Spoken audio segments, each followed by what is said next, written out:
नमस्कार दोस्तों, स्वागत है आपका स्टडी फॉर सिविल सर्विसेज में। वीडियो को पूरा देखिए। कोई भी आपका फीडबैक है, कोई सजेशन है, तुरंत वीडियो में कमेंट करके जरूर बताइए। अच्छा लगे तो वीडियो लाइक जरूर कर लीजिए और ऐसे वीडियो लगातार फ्री में पाने के लिए चैनल को तुरंत सब्सक्राइब कर लीजिए और बेल आइकन को जरूर टैप कर लीजिए ताकि आगे भी सारे वीडियो आपको मिलते रहे। यूट्यूब में फॉलो करते हैं तो प्लीज ये वाला फ्री टेलीग्राम चैनल जरूर ज्वाइन कर लीजिएगा। सारे नोटिफिकेशन, सारे अपडेट यहीं पे आते हैं, ध्यान रखिएगा। स्टडी फॉर सिविल सर्विसेज का कोई भी पेड ग्रुप अगर आपको ज्वाइन करना है तो सिर्फ 856480560660897523864455 यही नंबर है हमारे, सिर्फ जहां पे कॉल या व्हाट्सएप कर सकते हैं।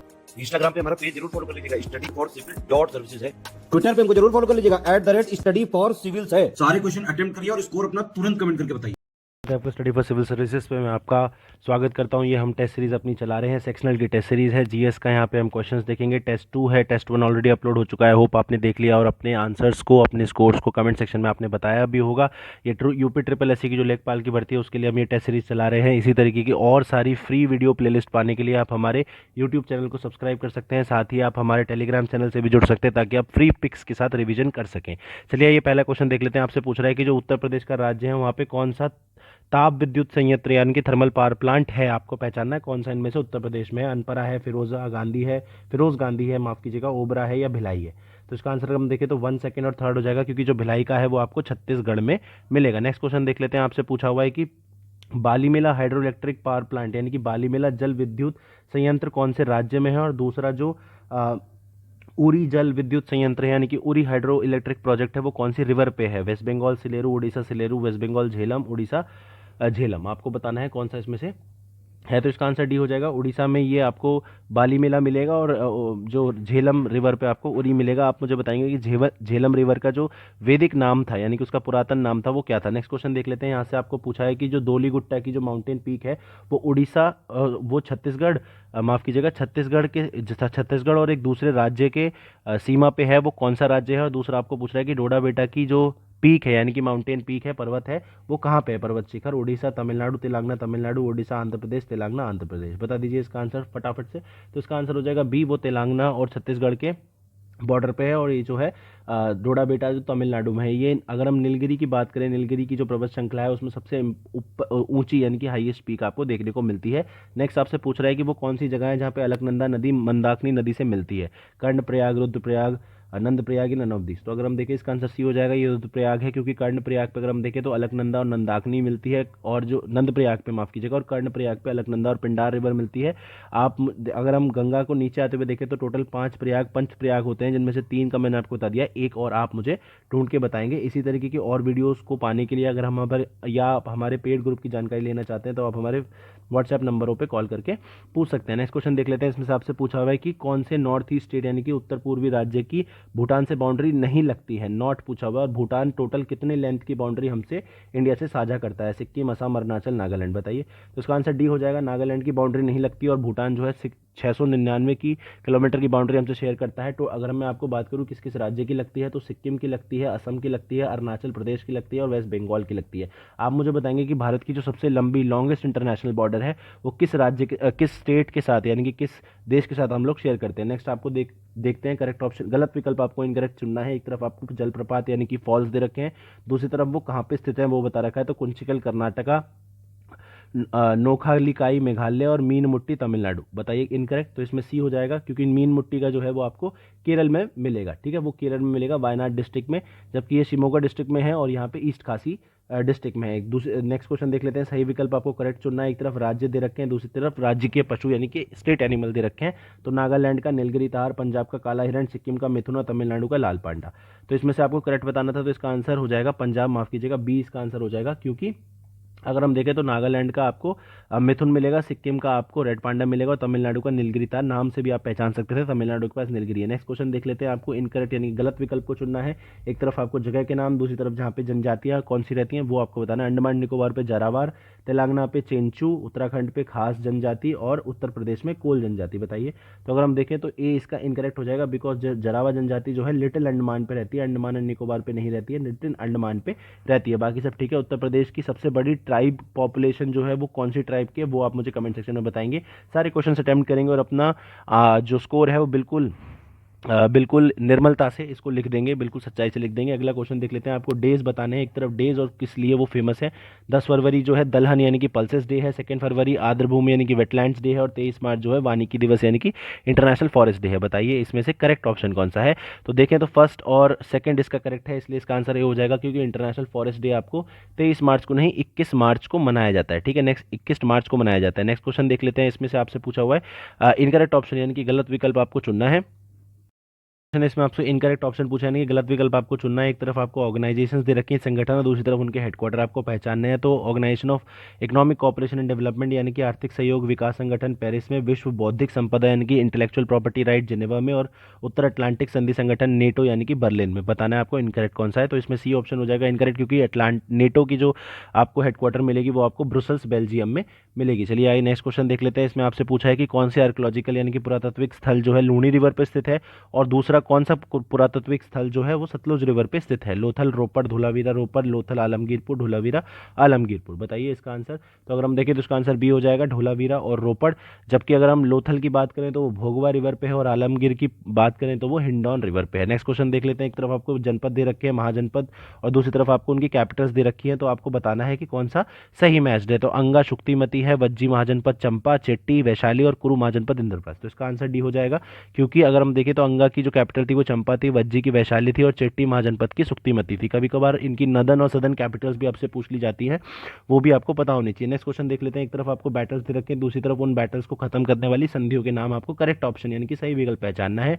Battle of Buxar, treaty of Surat, first Mysore war, Madras की संधि, और प्रथम मराठा युद्ध जो है ट्रीटी ऑफ सालबाई से खत्म किया गया था। बताइए। तो अगर हम देखें तो इसका आंसर बी हो जाएगा, सेकंड और थर्ड, क्योंकि जो बैटल ऑफ बक्सर है ट्रीटी ऑफ इलाहाबाद से खत्म किया था। एम्परर शाह आलम थे द सेकंड उस समय, तो उन्होंने इसको खत्म किया था, और इसकी जो डेट है वो भी पूछ ली गई थी एक बार। तो 12 अगस्त 1765 इसकी डेट है, वो आपको पता होनी चाहिए। नेक्स्ट क्वेश्चन इनकरेक्ट आपसे पूछा हुआ है, वही आपको बताना है कि कौन सा युद्ध है और कौन सी संधि से खत्म हुआ था। पहला Carnatic war treaty of Paris से, द्वितीय Carnatic war treaty of Aix-la-Chapelle से, और तृतीय Carnatic war treaty of Pondicherry से। तो आपको इनकरेक्ट बताना है।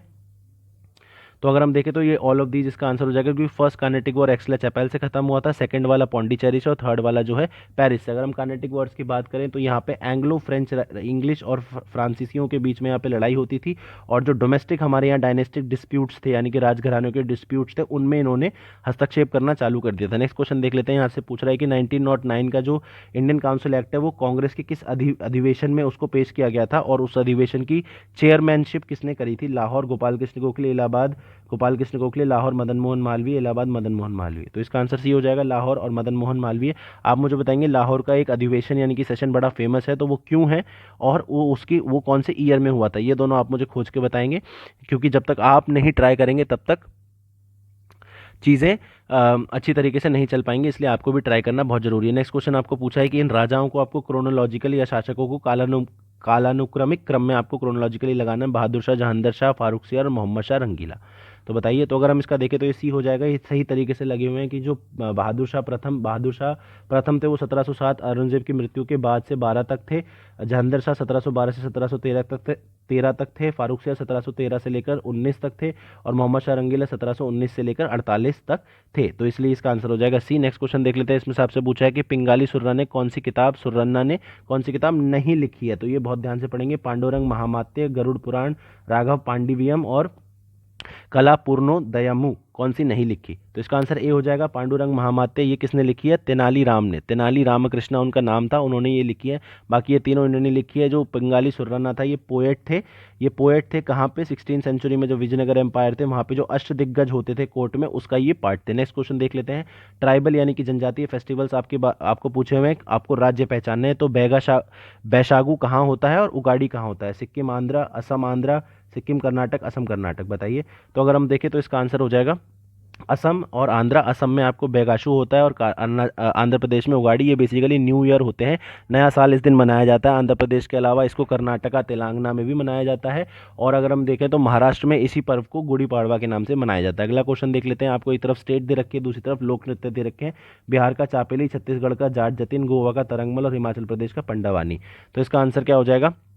इसका सी हो जाएगा आंसर, क्योंकि तरंगमल गोवा का है, जबकि बिहार का जाट जतीन है, छत्तीसगढ़ का पंडावानी और हिमाचल प्रदेश का चपेली। इस तरीके से मैच किया जा सकता था। अगला क्वेश्चन देखते हैं। इसमें एलिफेंट रिजर्व्स यानी कि हाथी अभ्यारण्यों के बारे में पूछा है कि ब्रह्मगिरी नीलगिरी ईस्टर्न लैंडस्केप यानी कि ब्रह्मगिरी नीलगिरी पूर्वी घाट परिदृश्य का कौन सा पार्ट नहीं है, इसमें नॉट पूछा है। तो पेरियार नहीं है, वायनाड नहीं है, कोयम्बटूर नहीं है, रॉयल हाथी नहीं है, रॉयल एलिफेंट रिजर्व्स नहीं है, आपको बताना है। तो इसका आंसर पेरियार हो जाएगा। बाकी तीन तो हैं, लेकिन ये जो पेरियार रिजर्व है ये आपको पेरियार अगस्त्यमलाई लैंडस्केप केरला में मिलेगा। नेक्स्ट क्वेश्चन देख लेते हैं। इनकरेक्ट आपसे पूछा हुआ है, तो आपको इनकरेक्ट इसमें से चूज करना है। एक तरफ आपको कुछ जगह दे रखी है, दूसरी तरफ वो कहाँ मिलती है वो आपको बता रखा है। जो डॉक्टर भीमराव अंबेडकर म्यूजियम यानी कि संग्रहालय और पुस्तकालय है वो मेरठ में मिलता है।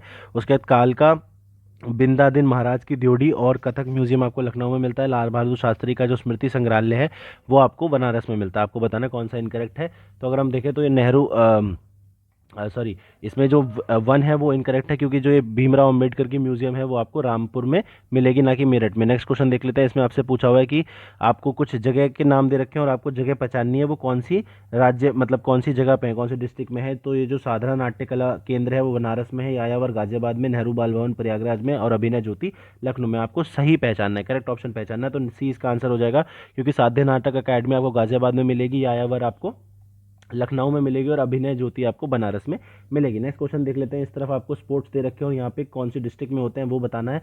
तो वाटर स्पोर्ट लखीमपुर खेरी में, रामायण मेला चित्रकूट में, कबीर मेला प्रयागराज में, गोल गोकर्णनाथ मेला महर मागाहर संत कबीर नगर में। करेक्ट यानी कि सही विकल्प आपको चुनना है। तो इसका आंसर सी हो जाएगा, इसका आंसर बी हो जाएगा। रामायण मेला चित्रकूट में होता है, जबकि वाटर स्पोर्ट्स आपको मिलेंगे प्रयागराज में, कबीर मेला आपको मिलेगा संत कबीर नगर में और गोला गोकर्णनाथ मेला आपको मिलेगा लखीमपुर खेरी में। नेक्स्ट क्वेश्चन देख लेते हैं। इसमें आपसे पूछा है कि पाई डंडा एक फोक डांस यानी कि लोक नृत्य है, वो कहाँ कौन से एरिया में रीजन में प्रचलित है, और चारकुला का फोक डांस जो है वो कौन से रीजन में है। सोनभद्र, जौनपुर, ब्रजभूमि, बुंदेलखंड, इनमें से आपको पहचानना है। तो इसका आंसर क्या हो जाएगा?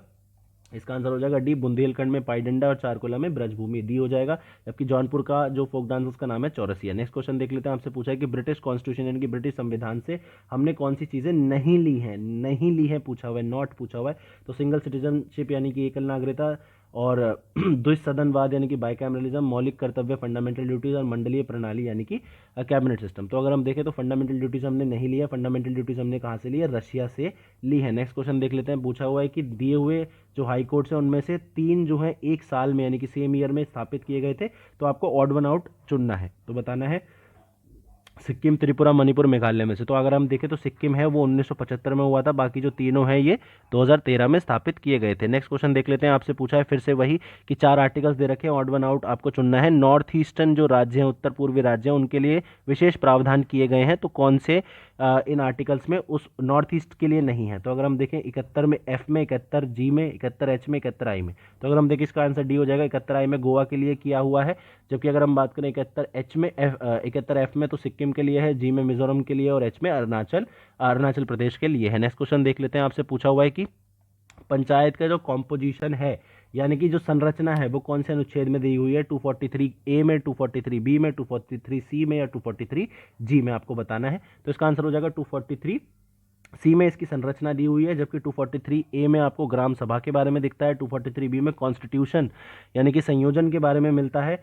और आर्टिकल 243 जी में आपको पावर अथॉरिटीज के बारे में मिलता है। नेक्स्ट क्वेश्चन आपसे पूछा हुआ है कि शेड्यूल्ड ट्राइब्स के लिए लेजिस्लेटिव असेंबलीज यानी कि विधानसभाओं में, उत्तर पूर्वी राज्यों की विधानसभाओं में जो अरुणाचल प्रदेश, मेघालय, मिजोरम, नागालैंड है, सीट्स रिजर्व कर दी गई थी, आरक्षित कर दी गई थी, कौन से संशोधन अधिनियम से की थी? अमेंडमेंट एक्ट बताना है, 56, 57, 58, 59।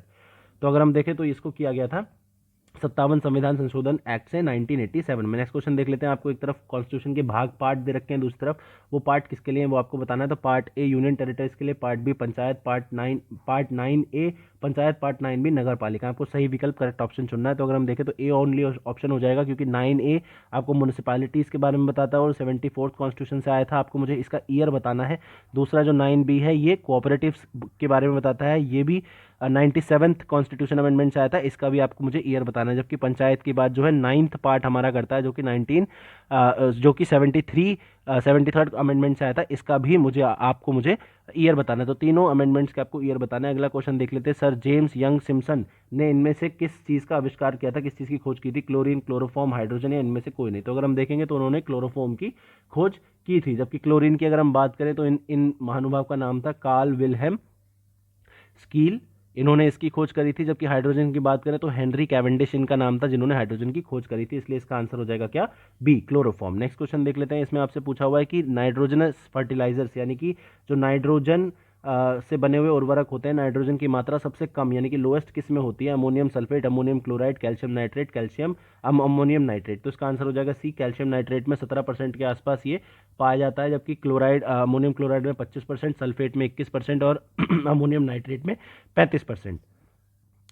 चलिए नेक्स्ट क्वेश्चन देख लेते हैं। इसमें आपसे पूछा है करेक्ट ऑप्शन आपको बताना है कौन से केमिकल के ना होने पे कौन सी बीमारी होती है। राइबोफिन हेयर लॉस का कारण बनता है, नियासिन पेलाग्रा का, और बायोटिन किलोसिस का कारण बनता है। बताइए। तो अगर हम देखें तो इसमें बी ओनली ठीक है, नियासिन पेलाग्रा का कारण बनता है, जबकि राइबोफ्लोविन के ना होने से आपको चिलोसिस हो जाता है, यानी कि जब लोगों के होठों के बगल में थूक जमने लगता है उस बीमारी को बोलते हैं, और बायोटिन के ना होने से आपको हेयर लॉस होता है। नेक्स्ट क्वेश्चन देख लेते हैं। इनकरेक्ट आपको बताना है बीमारियों के नाम दे रखे हैं और किसकी वजह से वो होती हैं। तो जो मैक्सीडेमा होती है वो ग्रोथ हार्मोन के अल अत्यल्प यानी कि लो अंडर सेक्रेशन से होती है। डॉर्फिज्म यानी कि बोनापन जो होता है वो कम स्राव से, ग्रोथ हार्मोन के कम स्राव से होता है। और एक्रोमेगली जो होता है वो एक्सेसिव यानी कि ज़्यादा स्राव से ग्रोथ हार्मोन के होता है। तो आपको इनकरेक्ट बताना है, तो ए इसका आंसर हो जाएगा।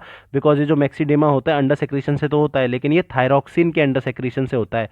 ठीक है, थायरॉक्सिन के अंडर सेक्रेशन से होता है, ना कि ग्रोथ हार्मोन के। नेक्स्ट क्वेश्चन देख लेते हैं। आपको एक तरफ कुछ मिनरल्स बता रखे हैं और दूसरी तरफ उनके ना होने पे जो पौधों में डिसीज होती है वो आपको पहचाननी है। कॉपर की वजह से खायरा डिसीज पैडी में यानी कि धान में, जस्ता यानी कि जिंक की वजह से heart rot disease beet root में, बोरॉन के ना होने की वजह से डायबैक डिसीज लेमन में, और मॉलिबेडिनम के ना होने पे विप टेल डिसीज पत्ता गोभी में। बताइए। तो इसमें से सही आपको करेक्ट ऑप्शन बताना है, तो इसका आंसर डी हो जाएगा। मॉलिबेडिनम के ना होने से पत्ता गोभी में आपको विप टेल डिसीज दिखेगी, जबकि कॉपर के ना होने पे आपको मिलेगा डायबैक डिसीज लेमन में, जिंक के ना होने पे खायरा, और बोरोन के ना होने पे हर्ट रॉट डिसीज। यहाँ पे जो जड़ होती है वो खोखली हो जाती है। अगला क्वेश्चन करेक्ट ऑप्शन आपको बताना है। एक तरफ आपको एजेंसी दे रखी है, दूसरी तरफ उनके जो रिपोर्ट वो निकालती है वो दे रखी है। इंटरनेशनल एनर्जी एजेंसी यानी कि अंतर्राष्ट्रीय ऊर्जा एजेंसी आपको वर्ल्ड एनर्जी आउटलुक यानी कि ये निकालती है। ट्रांसपेरेंसी इंटरनेशनल आपका वर्ल्ड सिटीज रिपोर्ट निकालती है, और यूनाइटेड नेशन एनवायरमेंट प्रोग्राम यानी कि संयुक्त राष्ट्रीय पर्यावरण कार्यक्रम एमिशन गैप रिपोर्ट निकालता है। करेक्ट आपको बताना है, तो करेक्ट इसमें से क्या हो जाएगा, फर्स्ट एंड थर्ड, इसका सी इसका आंसर हो जाएगा करेक्ट, क्योंकि ट्रांसपेरेंसी इंटरनेशनल नहीं निकालता है इसको,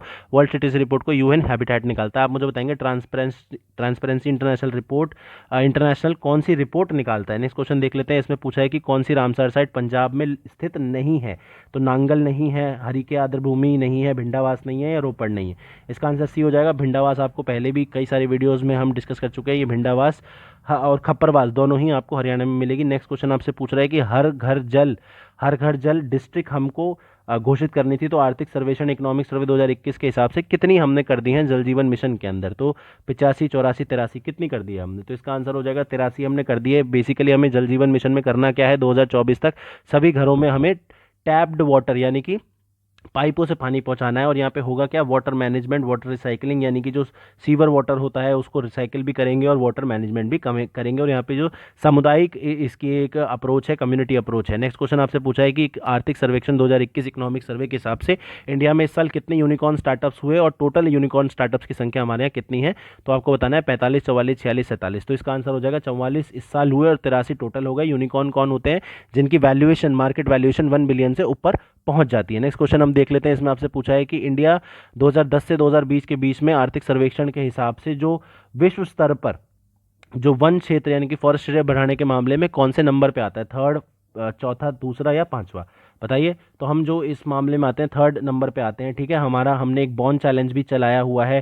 ठीक है, ग्रीन इंडिया मिशन भी इसके लिए हमने चलाया हुआ है। नेक्स्ट क्वेश्चन देख लेते हैं। आपसे पूछा है कि PM Gati Shakti cargo terminal multi modal logistic hubs आपको बनाने हैं। तो कितने बनाने हैं, यूनियन बजट में इसकी घोषणा करी गई थी, और कितने सालों में बनाने हैं, 250 5 साल में, 200 5 साल में, 150 3 साल में, 100 3 साल में। तो इसका आंसर डी हो जाएगा। 100 गति शक्ति हमें कार्गो टर्मिनल्स बनाने हैं 3 सालों में। यहाँ होगा क्या, जैसे रेल, रोड और पोर्ट की सीमलेस एक ही जगह आपको कनेक्टिविटी मिलेगी, जिससे कि आपकी लॉजिस्टिक्स कॉस्ट कम हो जाएगी। और यहाँ पे पीएम गति शक्ति बेसिकली क्या है, एक मास्टर प्लान है इंफ्रास्ट्रक्चर के लिए, जहाँ पे जो अंतर विभागीय संपर्क है, इंटर मिनिस्ट्रियल कोऑर्डिनेशन, उसको बेहतर करके प्रोजेक्ट्स को कॉन्स्टेंटली मॉनिटर करेंगे। नेक्स्ट क्वेश्चन देख रहे हैं। नेशनल हाईवे नेटवर्क यानी कि राष्ट्रीय राजमार्ग नेटवर्क को उसका विस्तार करने के लिए कितने पैसे इकट्ठे किए गए हैं 2022 के बजट में, 15,000, 20,000, 25,000, 30,000। तो इसका आंसर हो जाएगा बी, 20,000 करोड़ रुपए इसके लिए निकाले गए हैं। नेक्स्ट क्वेश्चन देख लेते हैं। यहाँ पे जो emergency credit line guarantee scheme है उसके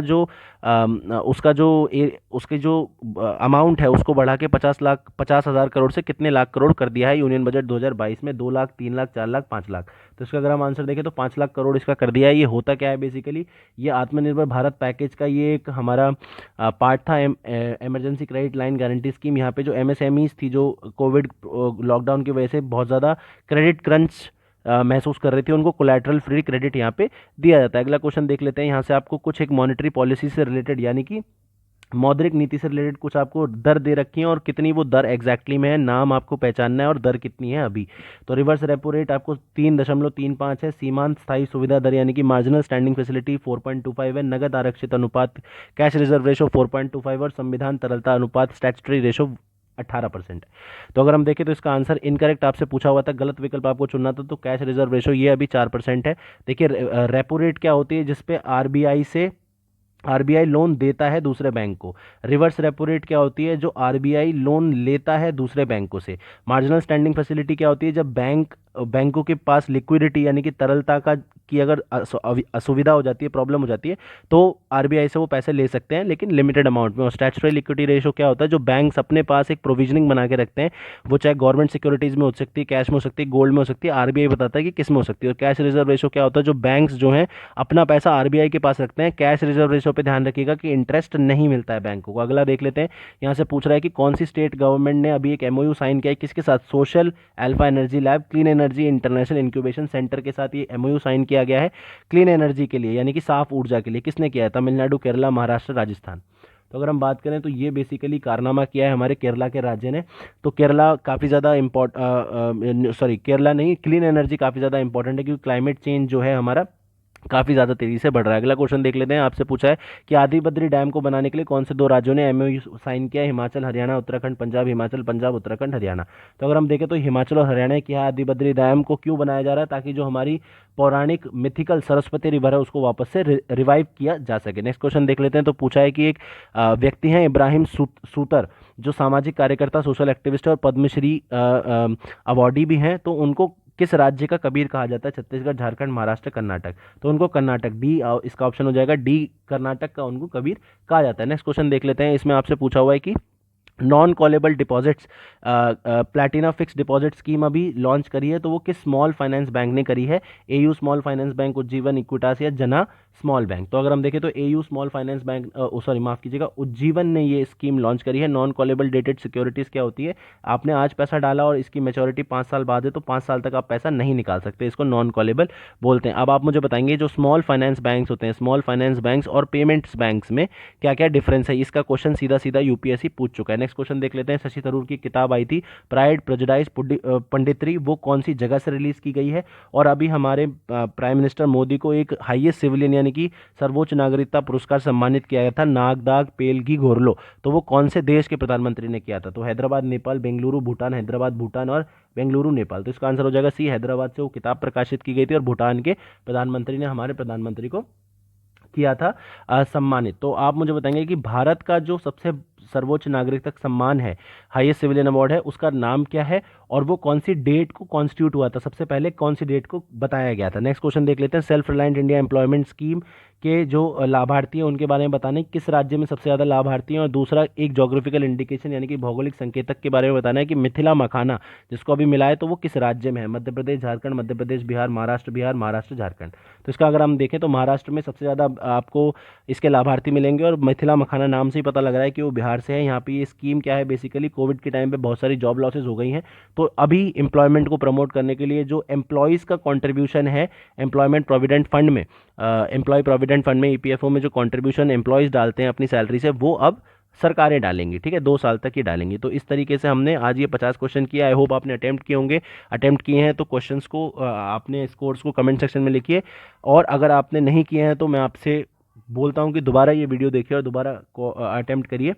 ना जानना कोई दिक्कत नहीं है, लेकिन जानने की कोशिश ना करना बहुत बड़ा अपराध है। इसी के साथ मैं आपको एक इन्फॉर्मेशन देना चाहता हूं कि आप हमारे पेड ग्रुप से जुड़ सकते हैं। इन नंबरों पे देखिए, आप हमारे फ्री टेलीग्राम चैनल से भी जुड़ सकते हैं जो हमारा @study for civil services है, तो वहाँ पे भी आप जुड़ सकते हैं और अपने तैयारी को एक नया आयाम दे सकते हैं। चलिए आज के लिए विदा लेता हूँ, धन्यवाद।